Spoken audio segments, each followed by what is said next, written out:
Hello everyone, চলে এসেছি নতুন একটি মিনি ব্লগ নিয়ে। আজ ছিল পয়লা বৈশাখ, ওই জন্য সকালবেলা উঠেই কিন্তু মা আগে পুজো দিয়ে নিয়েছে। তাই আগে পুজোর প্রসাদ খেয়ে তারপরে ব্রেকফাস্টে লুচি আলুর দম খেয়েই কিন্তু আমরা দুপুরবেলা খেতে বসে বললাম। তারপরে বিকেলবেলা চলে গেছিলাম মেলাতে। আমরা প্রত্যেক বছরই পয়লা বৈশাখের দিন এই মেলাটাতে যাই। আর জানো তো, এই মেলাটা কিন্তু একদম আমাদের বাড়ির সামনেই হয়।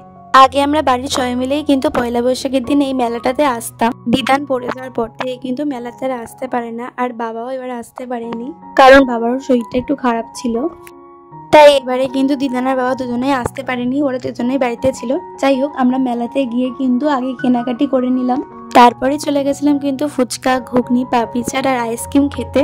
তারপরে বাড়ি আসার সময় জিলিপি, পাঁপড় আর পান নিয়ে নিলাম বাবা দিদানের জন্য। তারপরে বাড়ি এসে মামা যে হালকাতা করে সন্ধ্যাবেলা যে মিষ্টিগুলো নিয়ে এসেছিল সেগুলো সবাইকে ভাগ করে দিল।